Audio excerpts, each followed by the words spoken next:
Good morning and जय हिंद बच्चों। एक बार फिर से आपका हमारे यूट्यूब प्लेटफॉर्म पे बहुत बहुत स्वागत है। आज हम डिस्कस करने वाले हैं एक नए टॉपिक के बारे में जिसका नाम होगा रिप्रोडक्शन। बच्चों, री मतलब होता है दोबारा और प्रोडक्शन का मतलब होता है बनाना। कोई भी चीज़ दोबारा क्यों बनाई जाती है? ताकि उसके मार्केट लेवल को मेंटेन किया जा सके, यानी उसका जो लेवल है वो मार्केट में बना रहे, इसीलिए किसी चीज़ को दोबारा बनाई जाती है। आपको जान के बिल्कुल आश्चर्य नहीं होना चाहिए, दुनिया में सभी लिविंग ऑर्गेनिज्म अगर एक दो को छोड़ दिया जाए तो जीवन में रिप्रोडक्शन की फिनोमेना को अंजाम देते हैं और वो अपने ही जैसे लिविंग ऑर्गेनिज्म को जन्म देते हैं। आइए जानते हैं कि रिप्रोडक्शन होता क्या है। तो मैंने कहा कि for the survival of own generation each living being do a very important function in which they produce offspring like themself. This is considered as a what? Reproduction.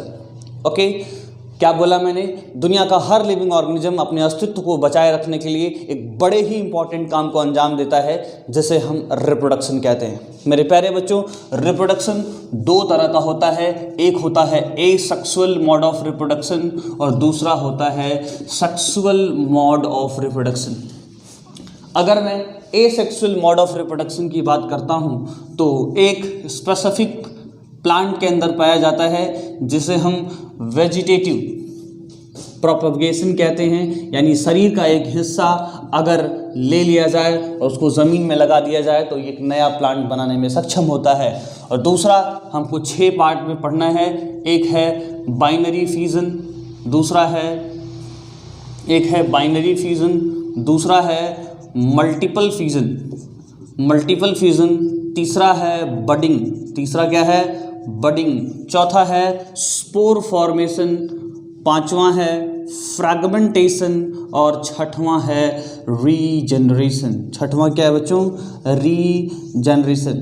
तो इस तरह से कुल 6 तरह के asexual mode of reproduction different organism के अंदर study करना है और एक स्पेसिफिक स्टडी करना है प्लांट के बारे में, that is considered as a vegetative propagation. मेरे प्यारे बच्चों, अगर मैं बाइनरी फ्यूजन की बात करता हूँ so it is common into the amoeba and paramecium.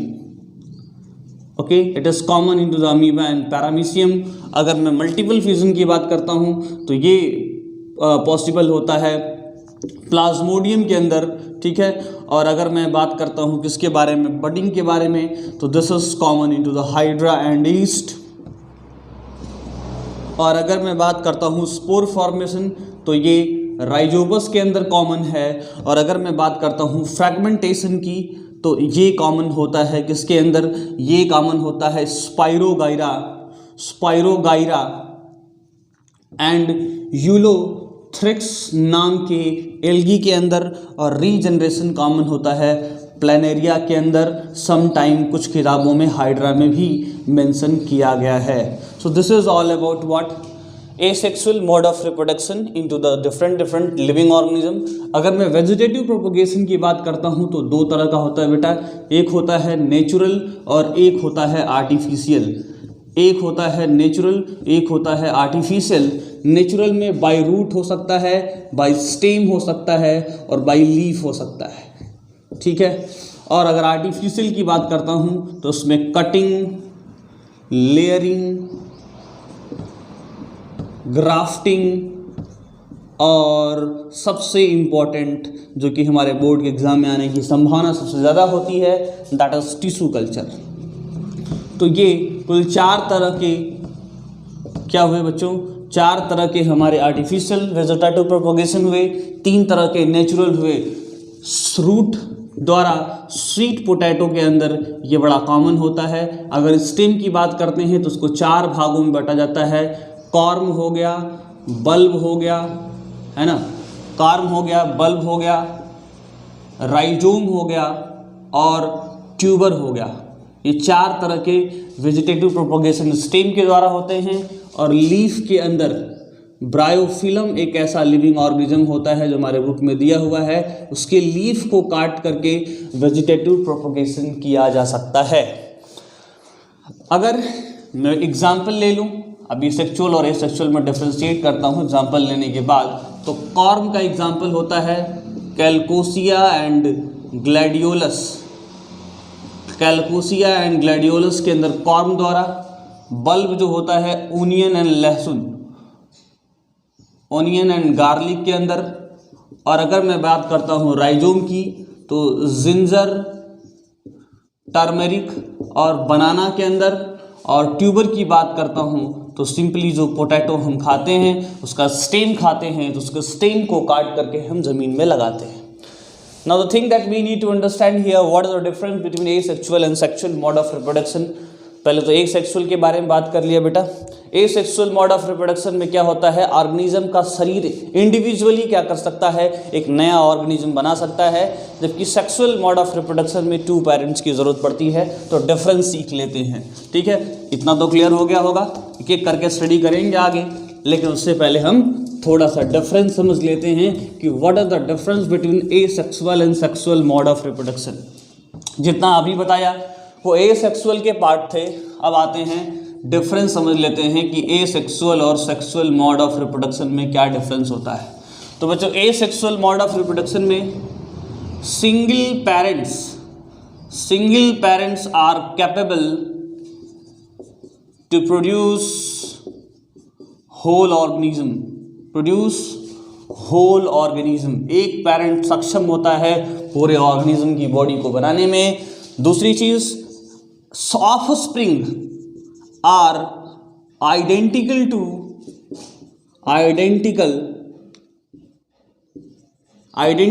Parents. Offspring जो होता है पेरेंट्स के क्या होता है, आइडेंटिकल होता है। तीसरी चीज, नो जेनेटिक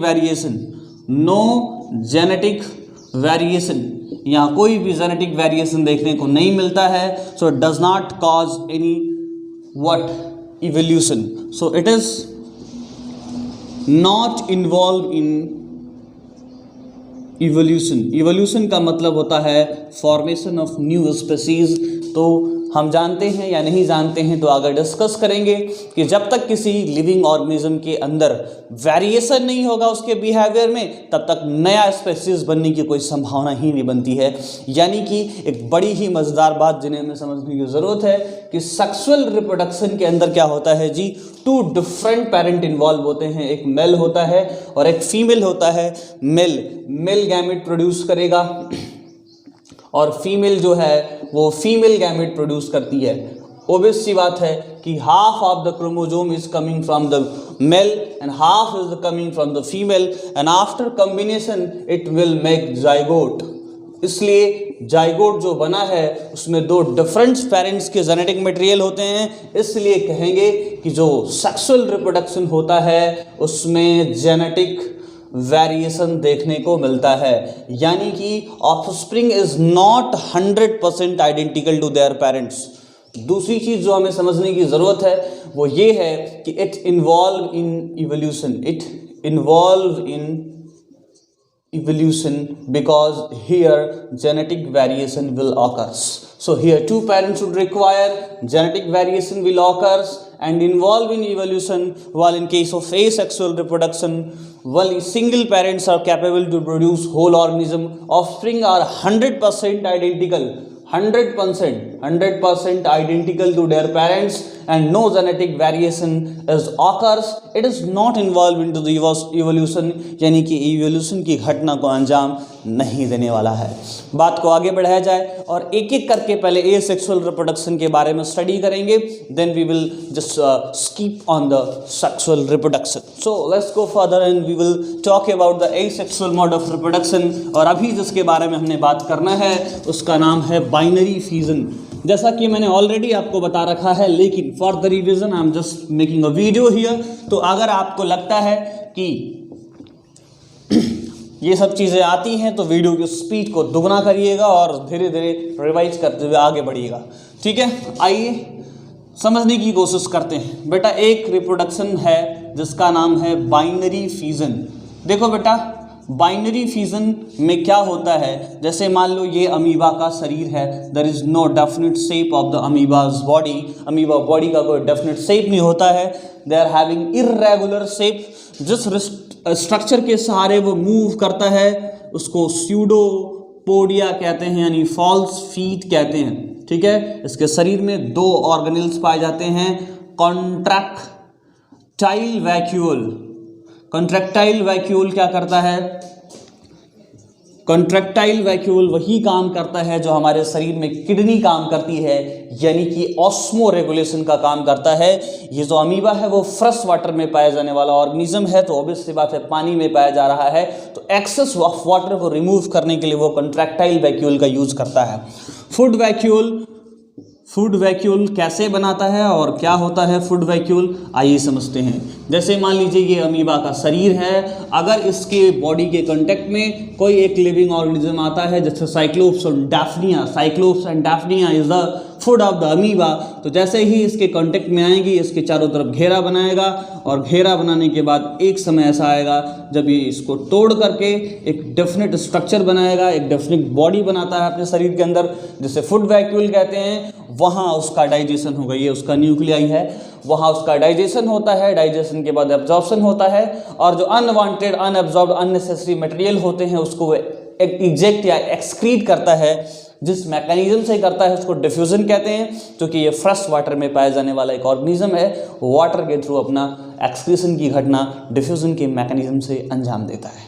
ठीक है, ओके। हमें ये समझना है यहाँ कि कैसे इसके अंदर रिप्रोडक्शन की घटना को अंजाम दिया जाता है। तो मैंने कहा ये रिप्रोडक्शन जनरली अगर कंडीशन फेवरेबल है, मतलब उसको ठीक ठाक भोजन पताई मिल रहा है, तो वो क्या करेगा, उसका शरीर पहले उसका जो न्यूक्लिक मटेरियल है वो धीरे धीरे 2 पार्ट में बंटना शुरू होगा, समय बदलेगा, और उसके बाद शरीर कुछ ऐसा नज़र आएगा। ये देखिए इसका न्यूक्लिक मटेरियल है। फिर क्या होगा, कुछ समय के बाद फिर ये जो उसकी जो बॉडी वॉल है या सेल वॉल है वो थोड़ा और डीप होती है, और फिर ऐसा दिखती है, ये है न्यूक्लिक मटेरियल। और कुछ समय के बाद ये 2 डॉटर सेल बनाती है। क्वेश्चन पूछा जाता है, why we are telling daughter cell? Because daughter cell is having to capacity to produce next generation. Daughter cell दूसरी जनरेशन बना सकती है, इसलिए 2 डॉटर अमीबा बन के तैयार हो गए। So this is a binary fusion. अगर आप लिखना चाहेंगे तो मैं बोल रहा हूँ, मेरी वॉइस को आप सुनिएगा ध्यान से और इसको लिख लीजिएगा, क्योंकि लिखने में मुझे बहुत टाइम लगेगा और मैं सिर्फ रिवीजन के लिए वीडियोस बनाता हूँ। ठीक है, तो कैसे याद करेंगे बच्चों? बोलेंगे ड्यूरिंग द फेवरेबल कंडीशन, जब किसी को ठीक ठाक भोजन मिलता है तभी वो रिप्रोडक्शन की घटना को अंजाम देता है। So during the favourable condition into the some living organism such as amoeba and paramecium, their body wall or cell wall start to move towards the opposite end. After some time, this will touch to each other and divided into 2 daughter cell. This type of mode of asexual reproduction is considered as binary fission. Now the second one that we need to understand here, and it's a very interesting and very important type of the asexual mode of reproduction, and that is multiple fission. बच्चों ये जो multiple fusion होता है ये favourable condition में नहीं होता है। अगर मान लीजिए एक कूलर है जिसके अंदर फ्रेश वाटर भरा पड़ा हुआ है, 15-20 दिन से पानी पड़ा हुआ है, तो उस पानी के अंदर किसके लार्वा, मॉस्किटो के लार्वा और प्लाज्मोडियम के लार्वा पनप सकते हैं, यानी कि ग्रो कर सकते हैं। अब अगर हम चाहते हैं कि वो मॉस्किटो का लार्वा और प्लाज्मोडियम का लार्वा मारा जाए और हमें नुकसान ना पहुंचाए, तो हम उस पानी को क्या करते हैं, छत पे गिरा देंगे या ऐसी जगहों पे गिराते हैं जहां की धूप पड़ रही हो। तो धूप पड़ने से क्या होता है बच्चों, आइए समझने की कोशिश करते हैं।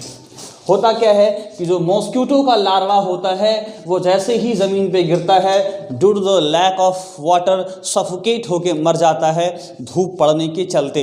लेकिन प्लाज्मोडियम बड़ा दुष्ट टाइप का प्राणी होता है, अपने शरीर के चारों तरफ क्या करता है, अपने शरीर के चारों तरफ एक थिक प्रोटेक्टिव कवरिंग बनाने लगता है, उसको बोलते हैं सिस्ट वॉल। क्या करता है बच्चों, सिस्ट वॉल बनाता है, यानी अपने सेल के चारों तरफ एक सिस्ट वॉल बनाता है। सेल के अंदर जो स्ट्रक्चर पाया जाता है न्यूक्लियस प्लस साइटोप्लाज्म, उसको बच्चों हम कंबाइंडली बायो की भाषा में प्रोटोप्लाज्म कहते हैं। क्या कहते हैं, प्रोटोप्लाज्म कहते हैं। और जब सनलाइट पड़ती है, थोड़ा सा समय बदलता है, ज़माना बदलता है, तो ये जो प्रोटोप्लाज्मिक मटेरियल है वो भी थिक होने लगता है। और अब कुछ समय के बाद ये जो सिस्ट वॉल है और मोटी हो जाती है और जो प्रोटोप्लाज्मिक मटेरियल है वो थिक होकर के छोटे छोटे पार्ट में टूट जाता है और हर टूटा हुआ पार्ट जिस नाम से पुकारा जाता है उसे हम स्पोर कहते हैं। ठीक है, उसके बाद क्या होगा, थोड़ा सा और समय बदलेगा और ये अब एयर करंट के थ्रू मूव करना शुरू करता है, हवा के साथ मूव करना शुरू करता है और कहता है ऐ हवा तेरे संग संग चल। यानी हवा के साथ अब ये मूव कर रहा होता है बेटा। हवा के साथ मूव करते करते जब इसको कंडीशन फेवरेबल मिलता है, यानी फिर किसी के कूलर में भरा हुआ पानी या कहीं भी फ्रेश वाटर मिलता है, ये सिस्ट की वॉल फट जाती है और स्पोर बाहर आ जाता है।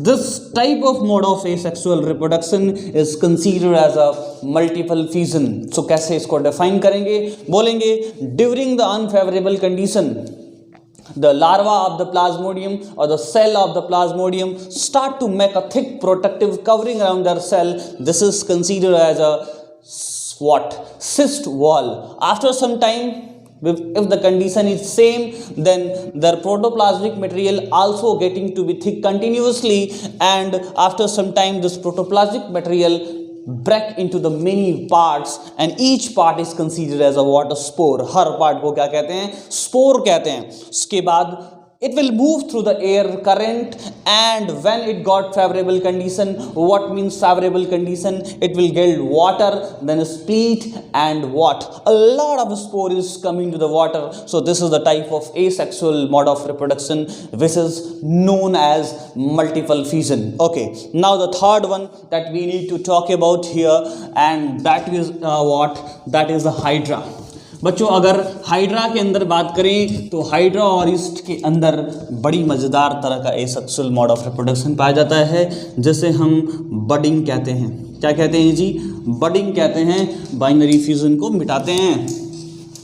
तो बच्चों अगर बडिंग की बात करते हैं तो अगर मान लो आपके घर में जलेबी पड़ी हुई है जो कि किसी ने खाया नहीं, तो उस जलेबी के ऊपर 1-2 दिन तक तो वो इंतज़ार करता है, 1-2 उस पर कूदते हैं लेकिन उतना ज़्यादा ग्रो नहीं कर पाते हैं। लेकिन देखा कि अगर 3-4 दिन तक आपने उस ग्लूकोज सोर्स को यूज नहीं किया है तो ईस्ट जा कर के पहले उस पर अटैक करता है।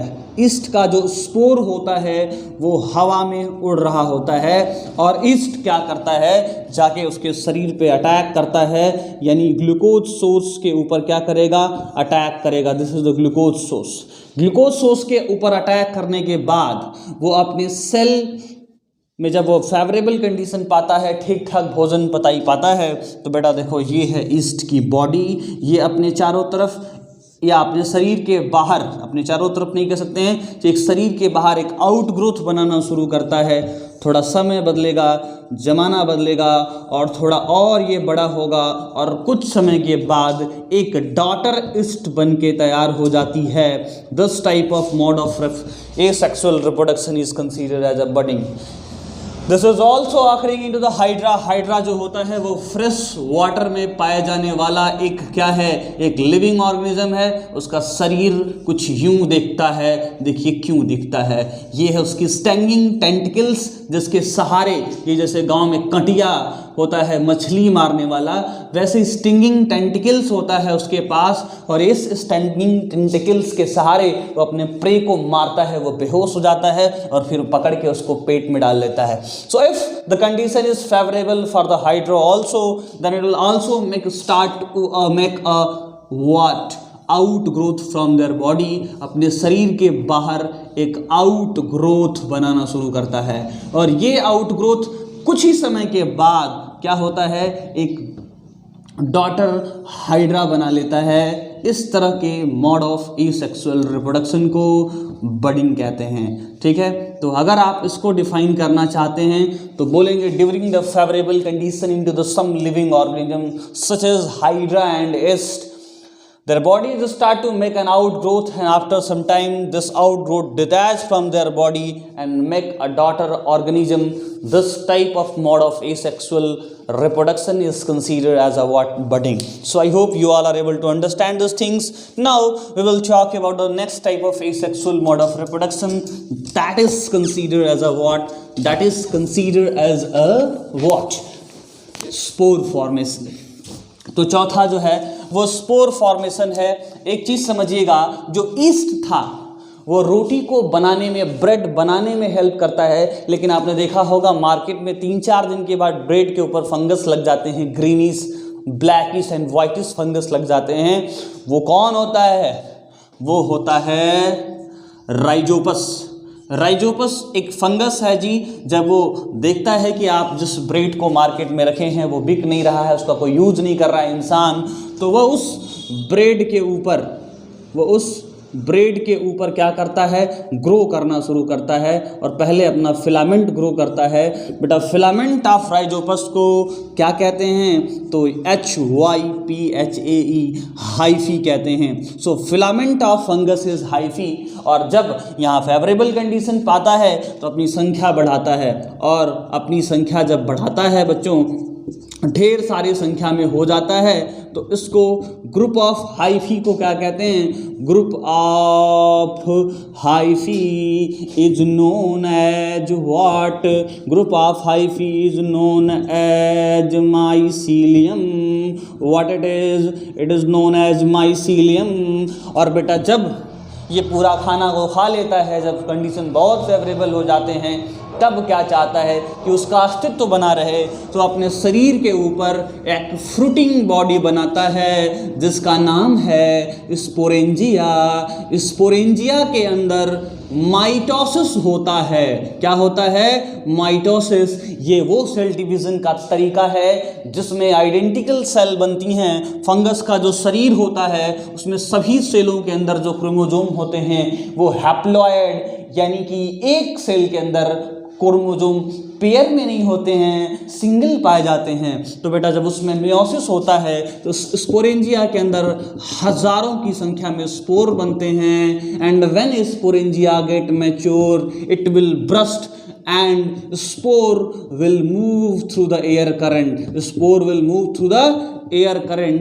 So this type of the move through air current, so this type of the mode of asexual reproduction is considered as a what? Is considered as what? बताइए। is considered as a spore formation. तो Rhizopus के अंदर एक ऐसा asexual mode of reproduction पाया जाता है जैसे हम स्पोर फॉर्मेशन कहते हैं। अगर मैं इसको डिफाइन करना चाहता हूँ तो when the spore of the Rhizopus fall on the glucose source, their body is considered as a hyphae. After some time a lot of hyphae is generated there, and that is considered as a colony of hyphae or colony of the fungus, that is mycelium. Over this mycelium formation of what? Fruiting body will takes place, that is known as sporangia. Into the sporangia formation of spore will takes place by the mechanism of the mitosis, and when sporangia get mature, जब sporangia mature होती है, it burst and spore will come out and move through the air current. This type of mode of asexual reproduction is considered as a what? Spore formation. अगला हमको पढ़ना है fragmentation and regeneration. थोड़ा confusing है but अगर ध्यान से समझेंगे तो समझ में आएगा.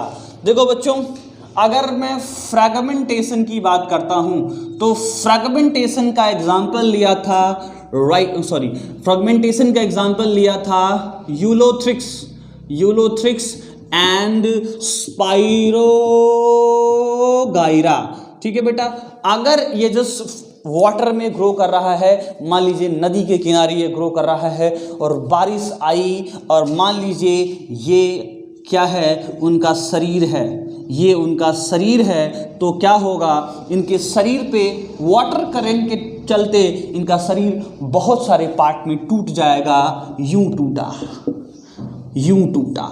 देखो क्यों टूटा, यूं टूटा। अब देखो बेटा, हर टूटा हुआ हिस्सा 2-4 दिनों के बाद मुझे क्या दिखेगा, मुझे दिखेगा कि ढेर सारा फिर से वो जो है यूलोथ्रिक्स या स्पाइरोगाइरा की बॉडी को बना रखा है। तो इस तरह के मोड ऑफ एसेक्सुअल रिप्रोडक्शन को फ्रैगमेंटेशन कहते हैं। नदी के किनारे या किसी भी जगह पे जहाँ थोड़ा बहुत नमी युक्त जगह होता है वहाँ क्या होती हैं, एल्गी ग्रो करती हैं। ठीक है, जब एयर करंट जाएगा तो शरीर बहुत सारे पार्ट में टूट जाएगा, वाटर करंट जाएगा, सॉरी, जब वाटर करंट जाएगा तो शरीर बहुत सारे पार्ट में टूट जाएगा और हर टूटा हुआ हिस्सा फिर से एक नया बॉडी बनाने में सक्षम होता है। तो यदि हम इसको डिफाइन करना चाहते हैं तो बोलेंगे कि when the external shock act on the organism such as Eulothrix and Spirogyra, their bodies break into the many part and each part are capable to generate whole organism. This type of mode of asexual reproduction is considered as a what? Considered as fragmentation. Now what is the difference between fragmentation and regeneration? We need to understand here. So let me show you what is the criteria of regeneration. ये जो phenomena हुई वो external shock लगने से हुई, लेकिन जो regeneration होता है उसमें क्या होता है, एक नेचुरल फिनोमेना होती है। ऐसे समझिए, अगर ये प्लेनेरिया की बॉडी है तो एक उम्र के बाद उसके शरीर से एक पूंछ वाला जो हिस्सा होता है, वो जो टेल वाला जोन होता है, वो डिटैच होना शुरू होता है। ठीक है, और हर टूटा हुआ प्रोग्लॉटिस बोलते हैं इसको। जैसे मान लीजिए इसका शरीर 3 भाग में टूट गया तो हर टूटा हुआ पार्ट क्या कर सकता है, एक नया प्लेनेरिया की बॉडी को बना सकता है। एक नया प्लेनेरिया बॉडी बनाएगा, एक ये बनाया, एक मान लीजिए ये भी बना लेगा, ठीक है, और एक मान लीजिए एक नया और बन जाएगा। तो इस तरह के मोड ऑफ एसेक्सुअल रिप्रोडक्शन को क्या कहते हैं, इस तरह के मोड ऑफ एसेक्सुअल रिप्रोडक्शन को हम लोग रीजनरेशन कहते हैं। सो कहेंगे कि into the some living organism such a planaria when their body get mature the terminal end of their body that is proglottis start to detach from their body and each detach part are capable to produce whole organism. इस तरह के mode of asexual reproduction को क्या कहते हैं, regeneration कहते हैं। अगला जो मोड ऑफ एसेक्सुअल रिप्रोडक्शन है उसको VEGETATIVE वेजिटेटिव प्रोपोगेशन कहते हैं, जो 2 तरह से होता है। एक होता है नेचुरल मेथड और एक होता है आर्टिफिशियल मेथड। तो अब इसके बारे में हम देखेंगे अगले वीडियो में। So for the today it is sufficient for you. We will meet again in the next class with a very high energy, a lot of knowledge and fun. Thank you and have a good day.